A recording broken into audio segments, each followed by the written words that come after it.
So welcome to another episode of This Old House. We're here outside of Hudson, New York. We're working on a good friend of mine's, 100-year-old handcrafted lath plaster mini mansion. But in all truth, no, a good friend of mine kind of caught me when I thought I was falling, and very grateful to him and the rest of my community up here in the Northeast. So you've seen a lot of things over the last couple of months.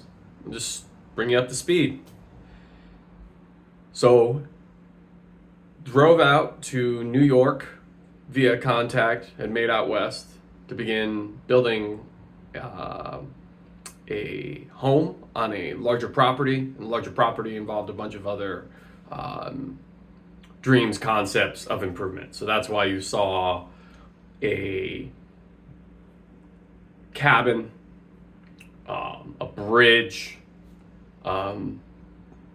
pictures of the standing in front of a barn, all these sorts of things, the surveying of the land. And anyways, first thing, building a house in the United States in 2025 on the East Coast,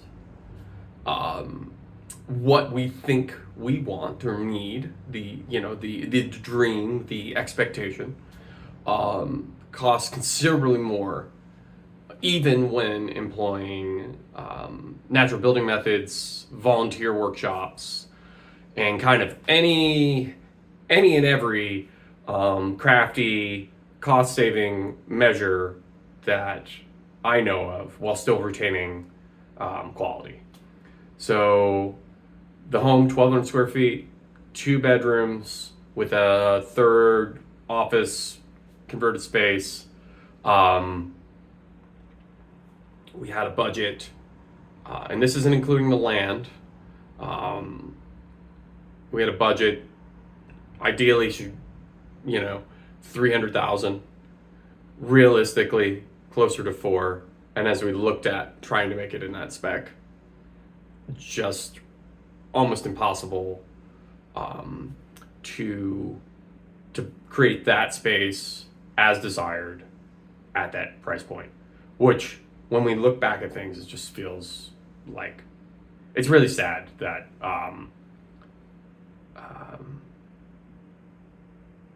it is somehow so far out of reach. Like, how did this happen? So that's on hold right now. We're exploring some other alternatives. We got the Carpenter's Triangle. You want it done fast, you want it done well, and you want it done, economically, sustainably. And so timelines pushed out, and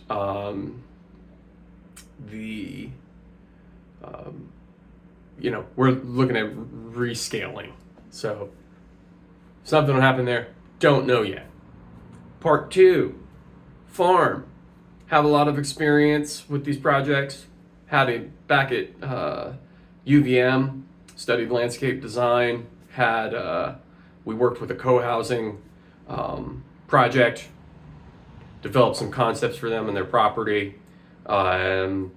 various permaculture projects during Peace Corps and thereafter, co-living, work exchange, farm experiences in Vermont, and then even out in Utah, we were building a neighborhood. So all sorts of those conversations of like, how does it work to create community out of kind of thin air? How do we do that?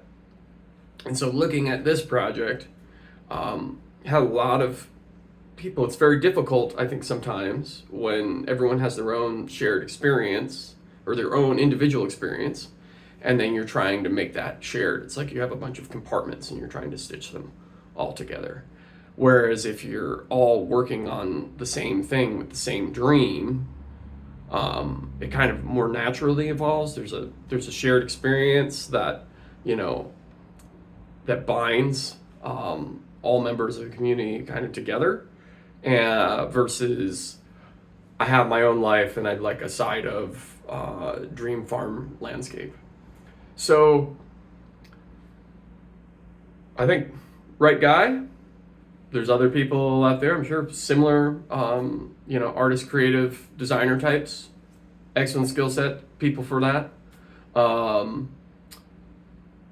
But just the wrong time, because at the end of the day, the people in charge of developing this do not have the capital available to value someone with my skill set or that work. And so this is the big shout out to all artists, creatives, makers, shakers out there. You are worth it. It may feel uncomfortable. You may feel like, we don't like having to talk about money. We imagine a world where things weren't so icky. That's why we can bring what isn't into the present, because we think outside of the now. Yet we're worth it. You're worth it. And we need to remind ourselves of that. Hold that one true as we go into these processes, because it's funny how things change immediately when you start speaking up for yourself and establishing boundaries and such. And that was one of those things in this negotiation. My biggest lesson is I'm very grateful that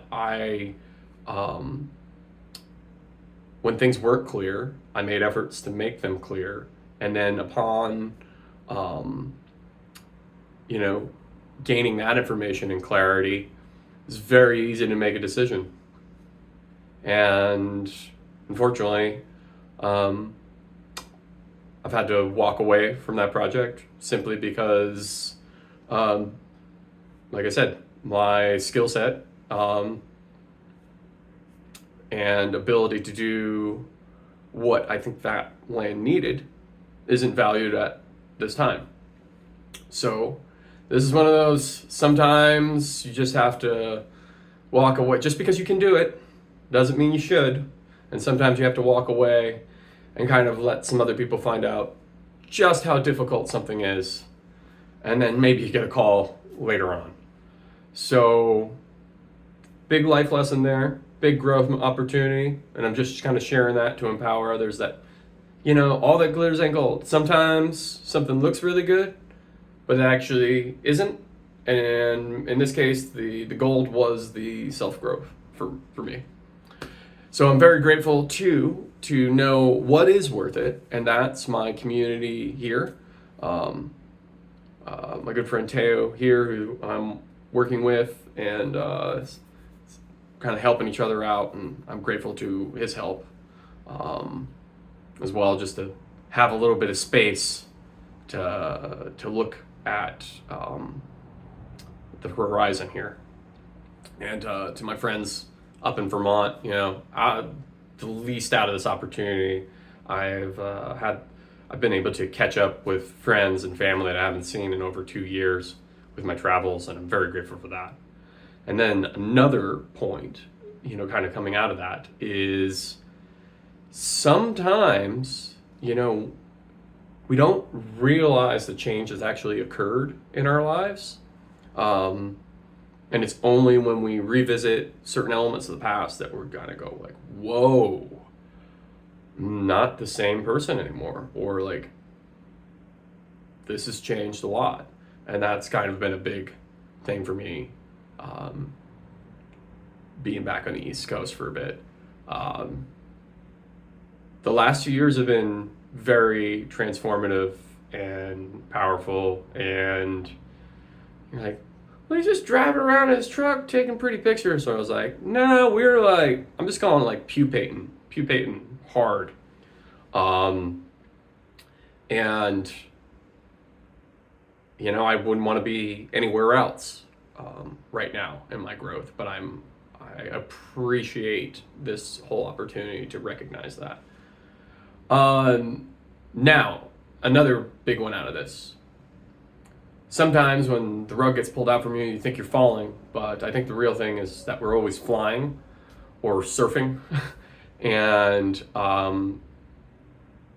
you're always good. You're always good. There's nothing to fear. So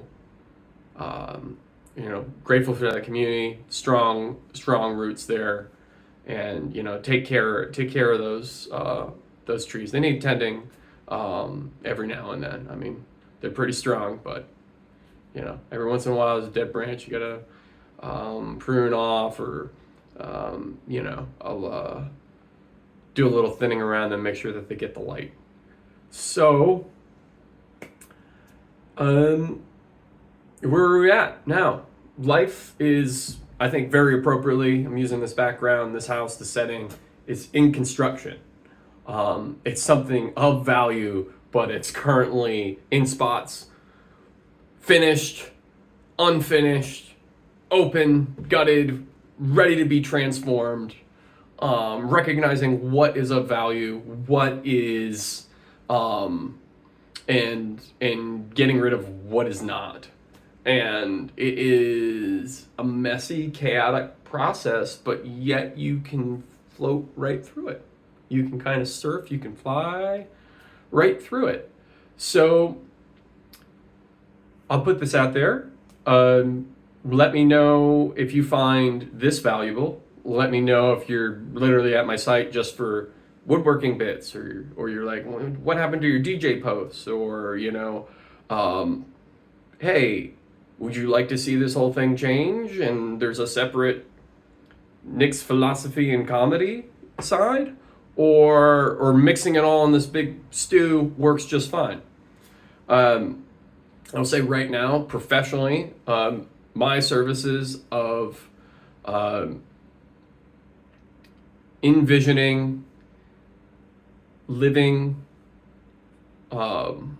landscapes, and helping people through that process is something I would like to lean into at this point. Like, if you have found yourself in over your head with a building project, and you're like, I just need a guide to kind of help this make sense so that I can take this on, I'll be your guide for that. I would love to help people avoid, pitfalls and all those things. Just help them navigate a building project, and I think that would be a good use of my skills. Another thing on the larger side is, hey, I have a property and I don't know what to do with it. I would like to, create some food production. I would like to maybe have some seasonal lodging, etc. Something growing from that scale. I have a lot of experience, and I'd love to lend that and help you in that way. So I guess more on that. I'll package that in a nice little thing. On my website, there is a list under services, and there's like efficiency consulting, which kind of covers if you are in the build process here. And then, I can also provide design services. So like, for instance, render an entire house, a bridge, improvements. Happy to do that. That's something I can do remotely as well. Yeah.